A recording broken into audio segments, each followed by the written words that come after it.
corazones, para que la palabra que recibamos no sea letra muerta, sino que le demos lugar a que nos transforme la vida. A ti la gloria y el poder por los siglos de los siglos. Amén. Nos podemos sentar.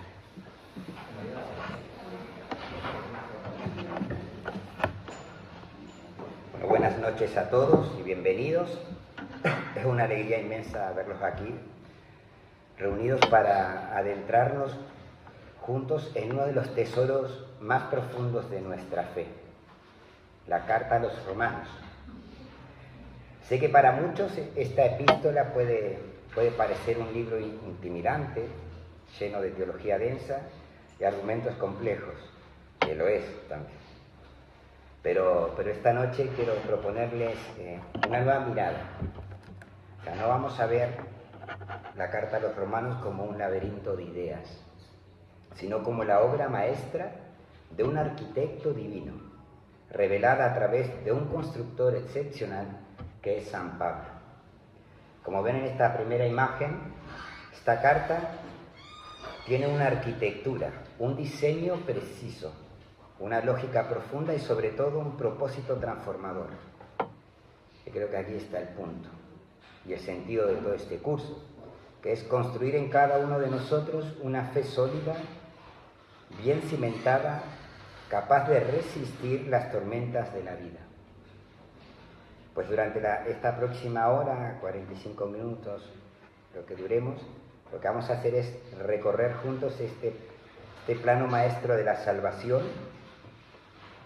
Exploraremos sus cimientos, admiraremos sus columnas, subiremos hasta su bóveda y descubriremos el gran proyecto de amor que Dios tiene para cada uno de nosotros. Pero antes de explorar el edificio es fundamental conocer al arquitecto que Dios eligió para trazar este plano, que es San Pablo. Entonces, ¿tenéis la Biblia a mano? Sí, fenomenal.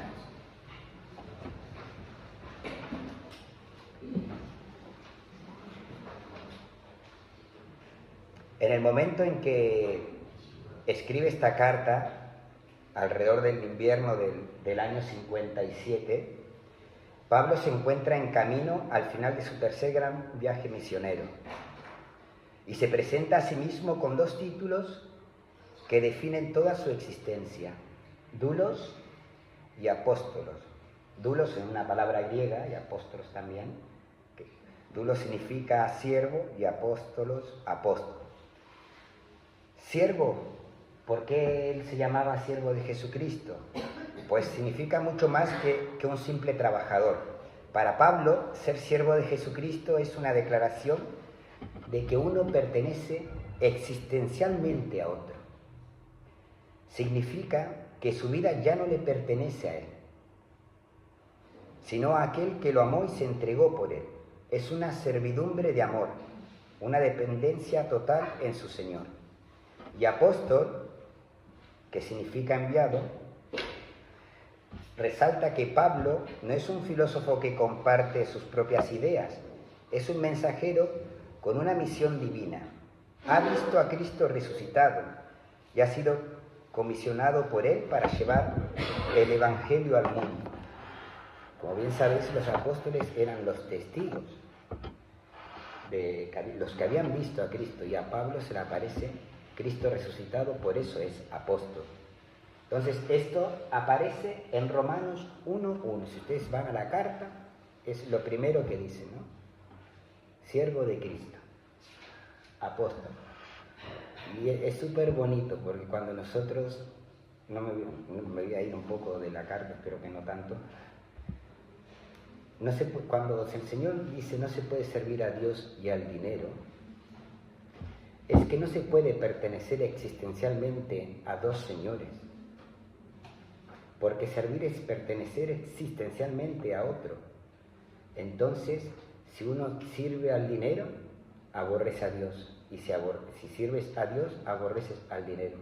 O sea, no es un moralismo, sino que es el anuncio de una realidad que se ve tangible. O sea, no puedo yo servir.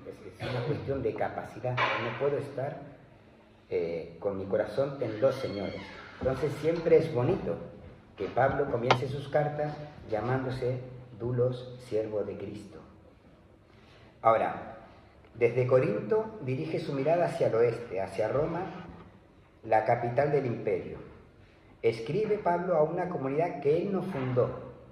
Él estaba en Corinto, pero escribe a una comunidad que él no tenía ninguna relación. Acá no está el dato, pero bueno, como bien sabemos, la iglesia cristiana en Roma aparece hacia el año 40, 10 años después de Antioquía, pero no sabemos a ciencia cierta quién la fundó, ¿vale?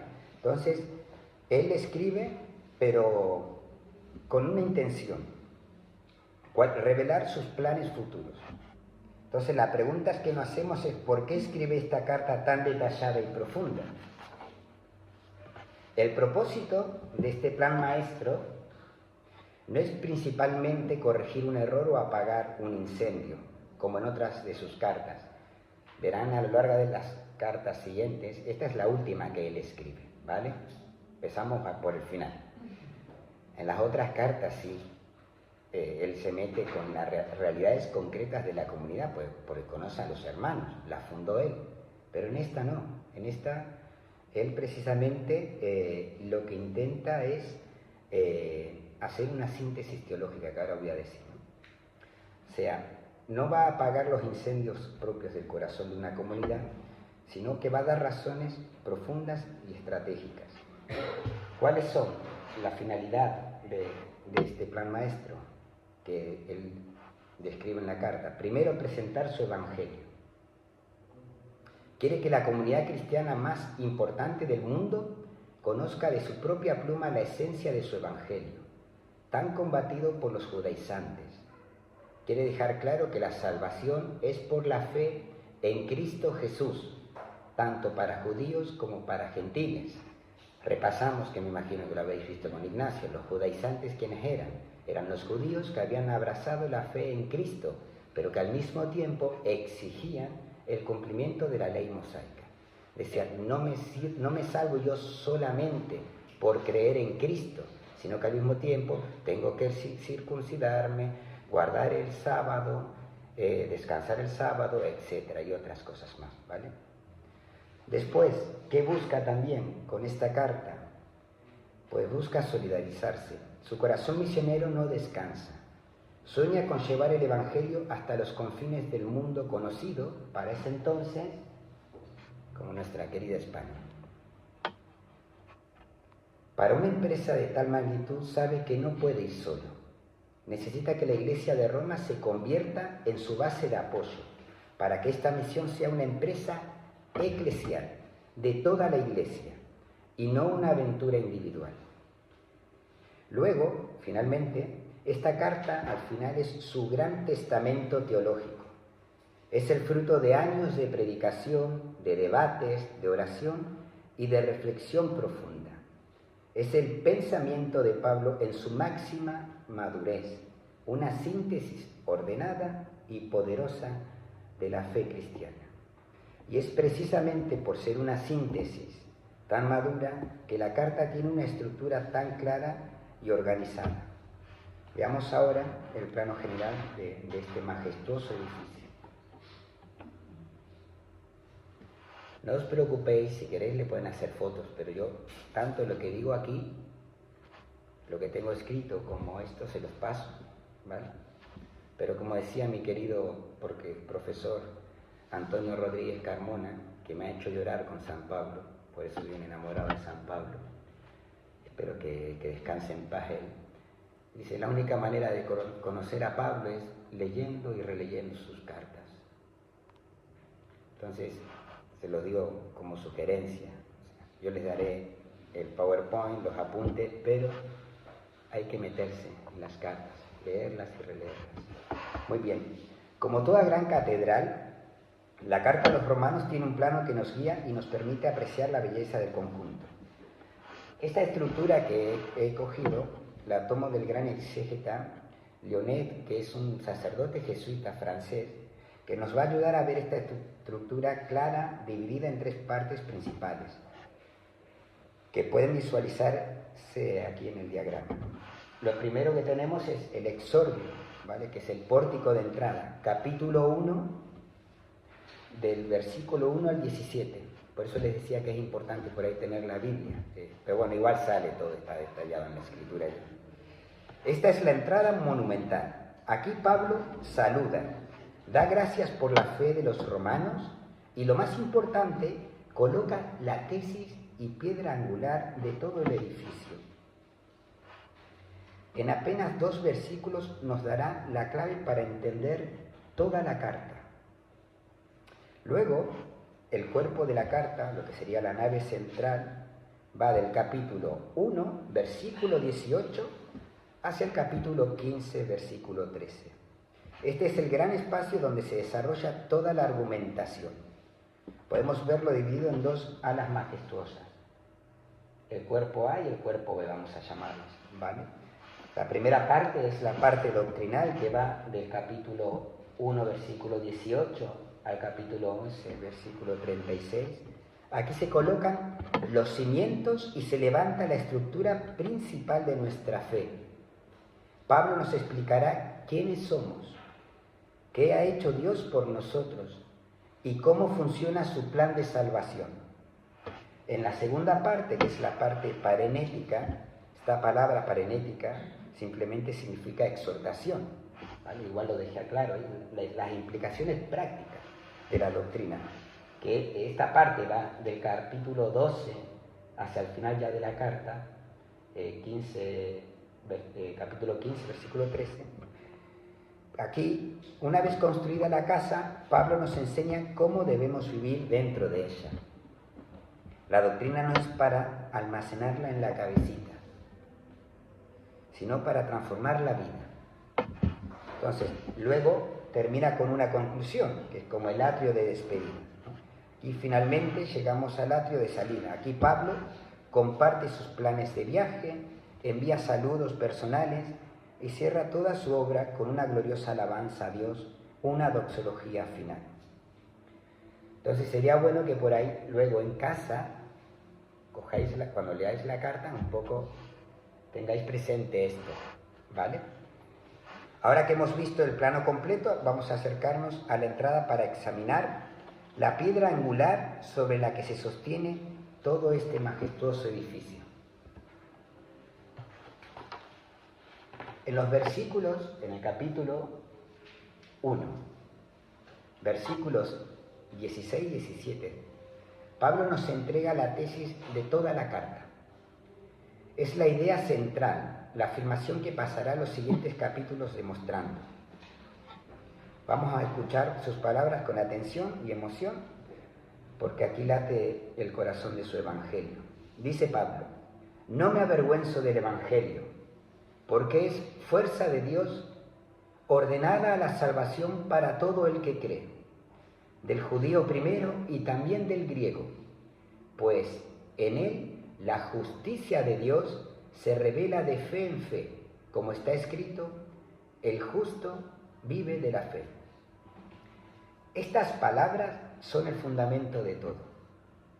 Por eso vamos a desglosarlas un poquito. Primero veremos el evangelio como fuerza, en griego dynamis. El evangelio no es una simple historia para Pablo, o una filosofía o un conjunto de reglas morales. Es la dynamis de Dios, un poder activo, eficaz, una fuerza divina que irrumpe en la historia para transformar vidas y salvar a la humanidad. Después nos habla de la justicia de Dios. Cuando escuchamos justicia de Dios, a menudo pensamos en un juez con un martillo listo para condenarnos. Pero para Pablo, este término significa algo radicalmente diferente. No es la justicia que condena, sino la fidelidad de Dios a su promesa de salvarnos. Es la intervención salvadora de Dios, su plan de rescate puesto en acción. Ayer escuchamos tantas veces, tanto en la primera lectura, te he llamado en mi justicia, decía el profeta Isaías, o el Evangelio de Mateo, porque conviene que se cumpla toda justicia. Pues la justicia de Dios es esta, este es el concepto bíblico: poner en marcha el plan de salvación, Y después Pablo dice, pues en él la justicia de Dios se revela de fe en fe, como está escrito, el justo vive de la fe. ¿Cómo accedemos a esta fuerza salvadora? Pues Pablo aquí es categórico, dice, el único medio de acceso es la fe. Esto hay que tenerlo claro. O sea, no son nuestras obras, ni nuestros méritos, ni nuestro linaje. Es la confianza total y absoluta en lo que Dios ha hecho por nosotros en Jesucristo. La salvación siempre es un regalo que se recibe, no un salario que se gana. Pero antes de que un buen arquitecto empiece a construir sobre un fundamento, ciertamente, primero, ¿aquí hay algún arquitecto? Sí, Germán. ¿Qué hace un arquitecto? Pues limpiar el terreno y mostrar por qué la nueva construcción es necesaria. Y eso es exactamente lo que Pablo hará a continuación. Demostrará por qué toda la humanidad, sin excepción, necesita desesperadamente esta salvación.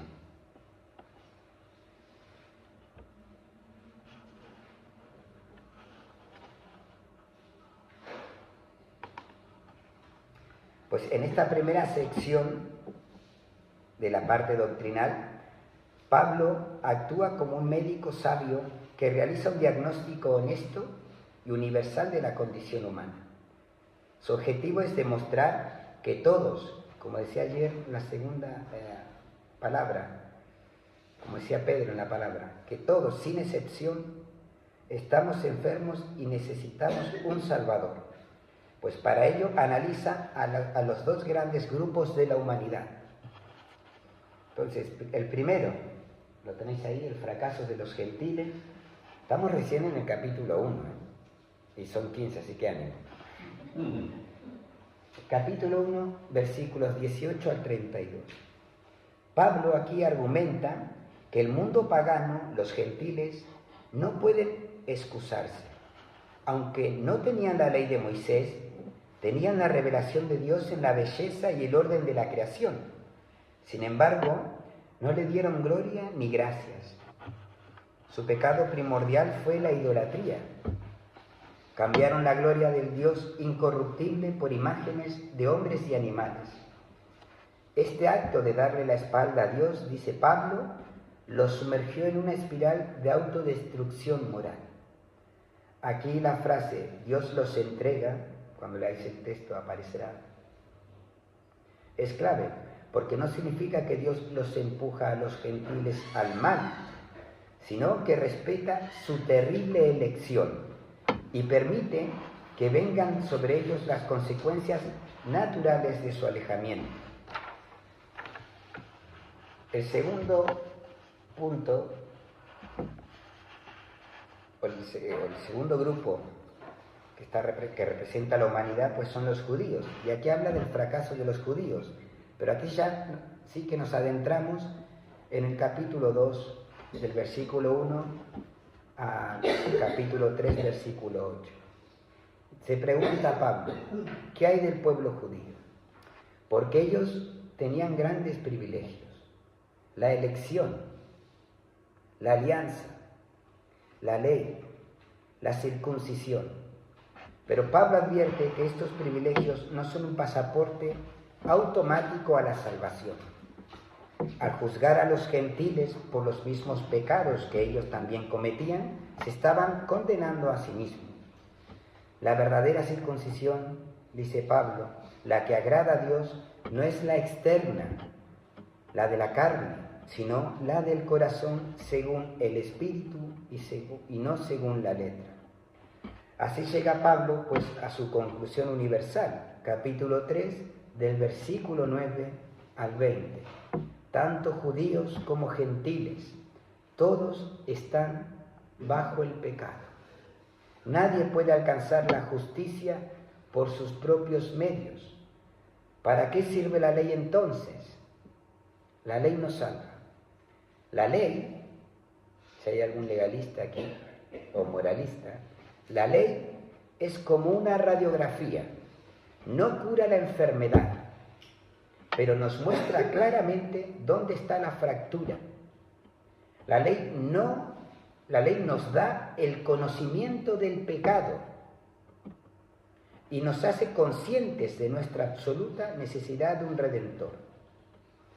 Si nadie puede salvarse por sí mismo, pregunto, ¿estamos entonces sin esperanza? Pablo responde con un rotundo no, y en uno de los giros más dramáticos de la carta nos presenta la solución divina. Esto es interesante, familia, porque nosotros muchas veces cuando nos confesamos venimos con los mandamientos. Pablo ya dirá después que la ley es santa más adelante, pero es verdad que los mandamientos sirven como radiografía para que yo pueda ir a ver aquello que está mal en mí, pero no tiene la ley el poder, aunque sea santa, el poder de sanarme. Entonces todo el recorrido que estamos haciendo es simplemente para que descubramos que solo somos justos o somos justificados por la fe en Cristo. Si queréis que haga una pausa me lo vais diciendo, ¿vale? Entonces, como les decía recién, Pablo dice que sí hay esperanza y aquí nos va a presentar la solución. Justo cuando el diagnóstico parece más sombrío, Pablo escribe dos palabras que cambian la historia para siempre. Tenemos que ir a Romanos 3:21. Son dos palabras, dice, pero ahora, nunc nide en latín. Independientemente de la ley, la justicia de Dios se ha manifestado. El pero ahora es el gran punto de reflexión. Es el momento en que independientemente de nuestros fracasos y de la incapacidad de la ley para salvarnos, Dios interviene. Pero ahora, dice San Pablo, la justicia de Dios, su plan de rescate, se ha manifestado. Y es una solución totalmente gratuita recibida por la fe. Pues para explicar cómo funciona esta salvación, Pablo utiliza tres imágenes poderosas, tres mecanismos que, como pueden ver en el arco de triunfo de la diapositiva, nos llevan de la fe a la justicia de Dios. Entonces, estas tres imágenes son, primero, la justificación gratuita. Este es un término legal. Imaginen que estamos en un tribunal, somos todos culpables, y el juez, en un acto de pura gracia, nos declara justos, no porque lo merezcamos, sino por su favor inmerecido. Esta frase, no sé si va por ahí, si me he perdido. Afirmamos, por tanto, que el hombre es justificado por la fe, independencia de las obras de la ley. Yo esto lo he leído muchas veces, pero entonces, ¿qué quiere decir? Que la ley no solamente la fe. ¿Cómo no te entendí la pregunta? No, lo que está diciendo Pablo aquí, que es, yo puse... Solo por la fe, con independencia de las obras, eso lo estoy entendiendo. Sí, eso es.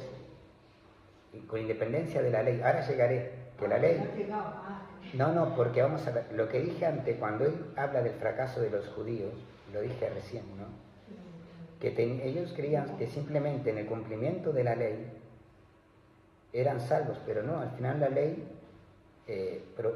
llevó al hombre a una impotencia interior profunda, porque no los salvaba. Al final sacó a la luz el pecado, la ley. Por eso decía, es como una radiografía que no nos cura, pero sí que nos dice aquello que no podemos vivir, dónde está la fractura. Entonces, por eso Pablo ahora lo que va a desligar es que el hombre solo se salva por la fe en Cristo, es justificado. ¿Vale? Después entráis en la carta más en profundidad, ¿vale?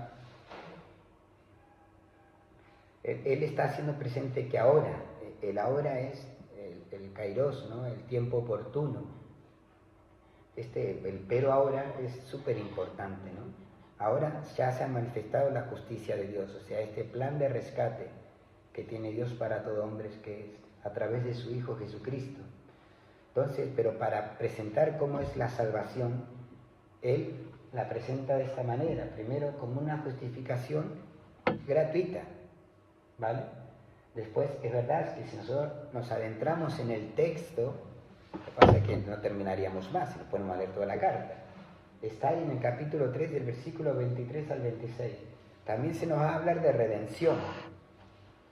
Esta es una imagen del mercado de esclavos. O sea, la palabra evoca al Goel, el pariente redentor en el Antiguo Testamento, que tenía la obligación de rescatar a un familiar de la esclavitud. Entonces, cuando decimos que Cristo nos redime, estamos diciendo que Cristo, nuestro hermano mayor, ha pagado el precio para liberarnos de la esclavitud del pecado. Y después, otro término que aparece es propiciatorio. Propiciatorio es una imagen del templo. El propiciatorio era la cubierta de oro del Arca de la Alianza en el Antiguo Testamento. Pues Pablo dice que Jesús mismo es ahora ese propiciatorio viviente, el lugar donde Dios está presente, donde nos habla y donde nos perdona. Entonces, es verdad que la pregunta que nos puede surgir, ¿cómo se activa todo este proceso en nuestra vida? Y volverá a decir San Pablo, por la fe en su sangre. Es nuestra confianza en el sacrificio de Cristo lo que hace que este perdón y esta nueva vida sean una realidad para nosotros. La consecuencia revolucionaria, lo que manifiesta esto es que queda excluida toda jactancia, todo orgullo. La salvación, lo vuelvo a repetir, no se obtiene por una ley de las obras, sino por la ley de la fe. Ante la cruz de Cristo todos somos iguales, pecadores necesitados de la gracia infinita de Dios. Pero en esta idea de la salvación por la fe es como una idea completamente nueva. Es la pregunta que nos puede surgir. Entonces, y también se la hacía Pablo, o sea, que la salvación sea por la fe es algo nuevo. Entonces Pablo se anticipa a la pregunta y se dispone a demostrar que este ha sido el plan de Dios desde el principio. Y lo hace utilizando el ejemplo del Padre de todos los creyentes. De ahí a que ahora podamos entender el capítulo 4. ¿Vale? Que es la prueba escriturística, el caso de Abraham. Para demostrar, Pablo, que la justificación por la fe no es una invención suya, sino el modo de actuar de Dios desde siempre, Pablo recurre a la figura más venerada del judaísmo, Abraham. Él es el prototipo, el modelo del creyente. El argumento de Pablo se basa en el testimonio de la Escritura, citando directamente al Génesis. Si nos vamos al Génesis 15:6, dice, Abraham creyó en Dios y le fue estimado como justicia. O sea, la clave está aquí. O sea, ¿qué hizo justo Abraham ante Dios? ¿Sus obras? ¿Sus sacrificios? No, fue su fe. Su confianza radical en la promesa de un Dios que parecía pedirle lo imposible. Esa fe fue lo que Dios estimó, lo que consideró como justicia. Fue un don que Abraham recibió al creer, no un pago que ganó por sus obras. Luego Pablo utiliza la cronología que la tenéis aquí en la imagen de la vida de Abraham para dar dos golpes argumentales decisivos. Como pueden ver en la línea del tiempo, primero dice Génesis 15, si quieren ir también después a leerlo, Abraham cree antes de la circuncisión. O sea, el acto de fe de Abraham ocurre muchos años antes de que recibiera el mandato de la circuncisión en Génesis 17. Espera que termino la idea esta. Por lo tanto, la circuncisión no fue la causa de su justicia, ¿vale? Sino un sello, una señal externa de una justicia que ya había recibido por la fe. Después dice, viene la circuncisión, después la ley mosaica, ¿no? Entonces, La promesa de ser heredero del mundo no le vino a Abraham por cumplir la ley, porque sabemos bien que la ley mosaica sería entregada en el Sinaí siglos después.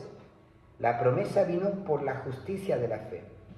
Entonces, la conclusión es demoledora, sobre todo para cualquier exclusivista, ¿no? Porque Abraham no es solo el padre de los judíos, esto es importante, ¿vale?, sino el padre de todos los creyentes, tanto circuncisos como incircuncisos, que siguen las huellas de la fe de su padre Abraham. No sé si se dan cuenta que esto es bastante liberador, ¿no?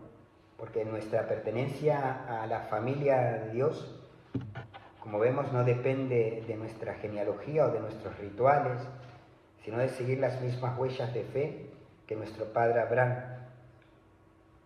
Hemos establecido cómo somos justificados, ¿vale? Ahora Pablo pasa a explorar la siguiente pregunta: ¿qué significa vivir en este nuevo estado de gracia? Que ahora continúo.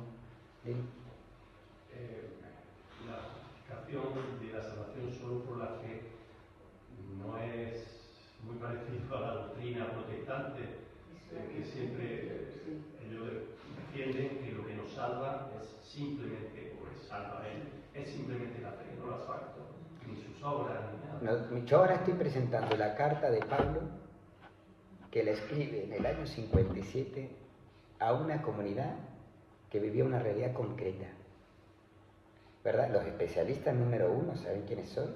Son los protestantes, Sagrada Escritura, y conocen a Pablo al dedillo. Ya después vendrán, Santiago dirá que no solo nos salvamos por la fe, sino las obras son importantes, pero aquí estamos hablando, estamos yendo al corazón de la fe, que el hombre solo es justificado por la fe en Jesucristo, ¿vale?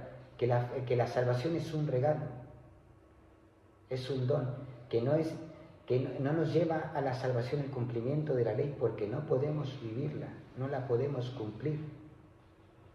Entonces, eso es lo que estamos planteando.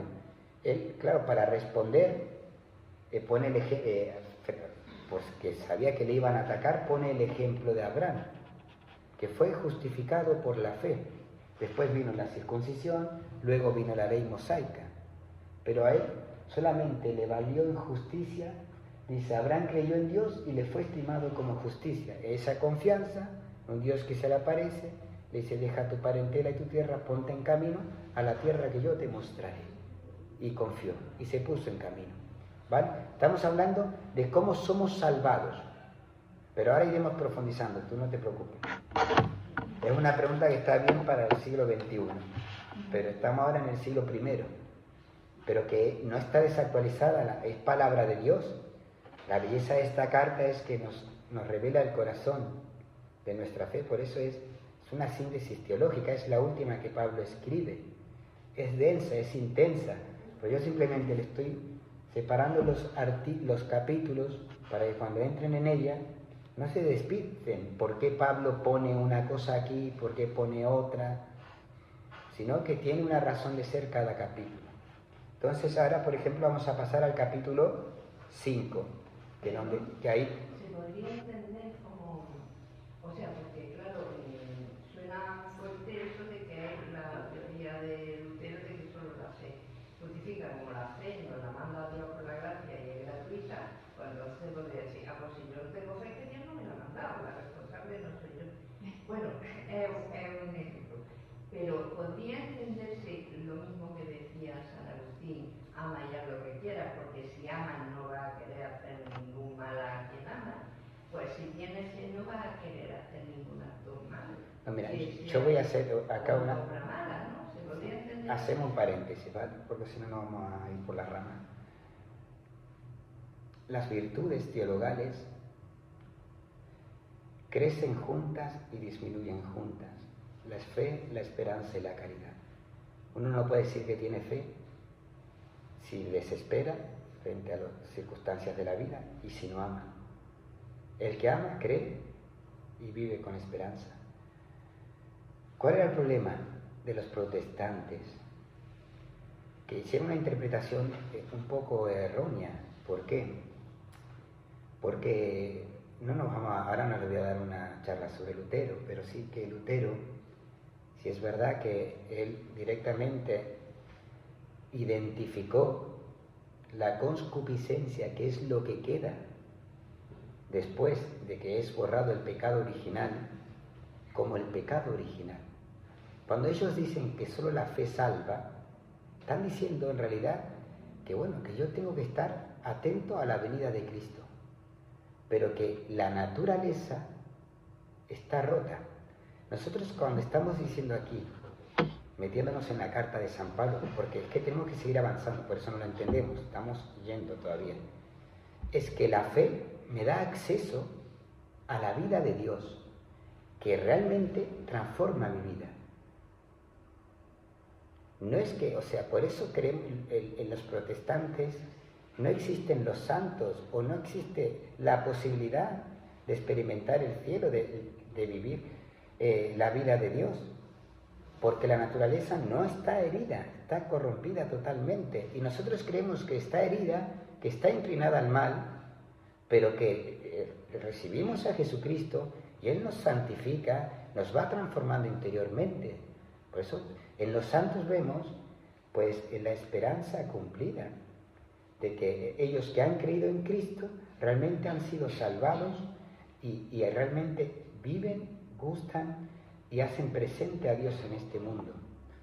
El que cree ama, y para amar la fe te lleva a recibir a Cristo. Entonces, por eso nosotros creemos toda la mediación sacramental, etcétera. Pero no me quiero ir por ahí.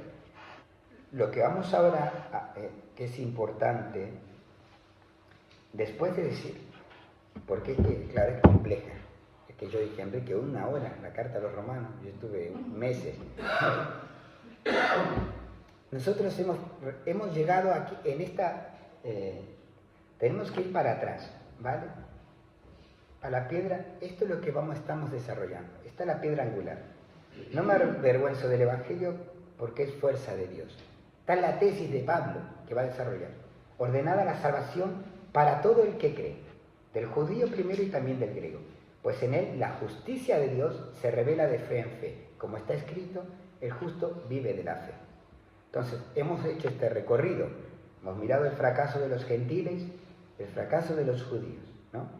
Hemos llegado a la conclusión, tanto judíos como gentiles, al final todos están bajo el pecado, que la ley no justifica, no nos hace santos, no nos hace justos, solo proporciona el conocimiento del pecado, ¿vale? Después hemos argumentado bíblicamente que esto no es un invento de Pablo, que ya está desde el principio en la figura de Abraham. Entonces la pregunta que nos surge ahora, ¿qué significa vivir en este nuevo estado de gracia? Y ahí vamos. La naturaleza de la vida justificada. Este es el capítulo 5, ¿vale? Una vez que Pablo ha puesto los cimientos firmes de la justificación por la fe, en el capítulo 5 comienza a describir la experiencia de vivir en este nuevo edificio. Ya no se trata de cómo entramos, sino de cómo es la vida adentro. Entonces, ¿cuáles son los frutos y las garantías de esta nueva relación con Dios? Esa es la pregunta que nos hacemos. Entonces, Pablo, en el capítulo 5, del 1 al 5, nos habla de lo que ya tenemos, los regalos que son una realidad presente para cada creyente. La paz con Dios. ¿Qué significa? Que la guerra ha terminado gracias a Jesucristo. Ya no somos enemigos de Dios, sino que hemos sido reconciliados. Disfrutamos de una armonía restaurada con nuestro Creador. Esto está hermosamente dicho en la carta, que la tenéis que leer, ¿vale? Del capítulo 1, el versículo 1 al 5. Después, ¿qué más dice? Ahí nos va a hablar del acceso a la gracia. Antes, el acceso a la presencia de Dios era algo restringido y lleno de temor. Ahora, por Cristo, tenemos entrada libre y constante a la presencia y al favor de Dios. Y terminará esa parte diciendo que nos gloriamos en la esperanza.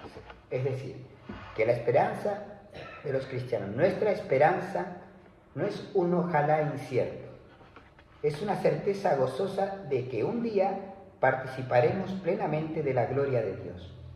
Es una esperanza que, como dice Pablo, no defrauda, no falla, no avergüenza. Pero la pregunta que nos podemos hacer, ¿por qué esta esperanza es tan segura? Entonces Pablo continúa ya en los versículos 5 al 11, en el mismo capítulo, dice, él termina argumentando, porque esta esperanza no se apoya en nuestros sentimientos o capacidades, sino en la acción misma de la Trinidad, en una triple garantía que la hace inquebrantable. La primera, pues el amor del Padre.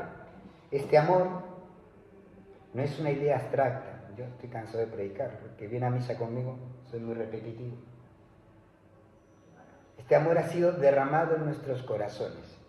Y aquí, familia, está una de las verdades más bellas. El amor de Dios es creativo. Hace amable lo que en sí mismo solo es signo de odio.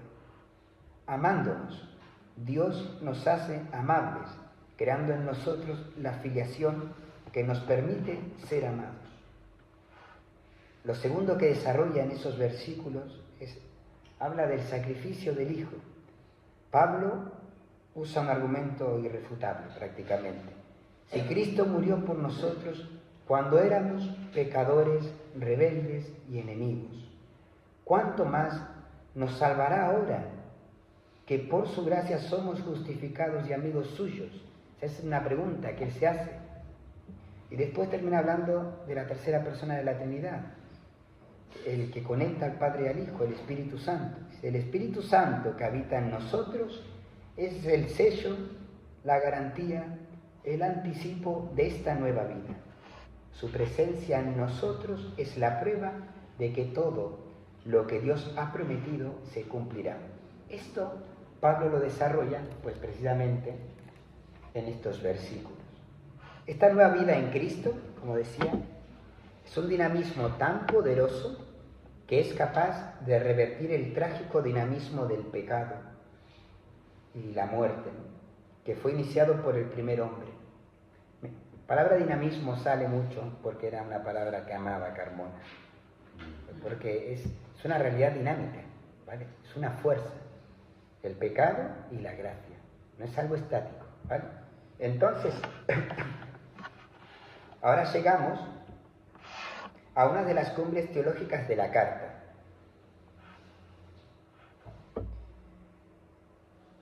No sé si habrá un vasito de agua o no.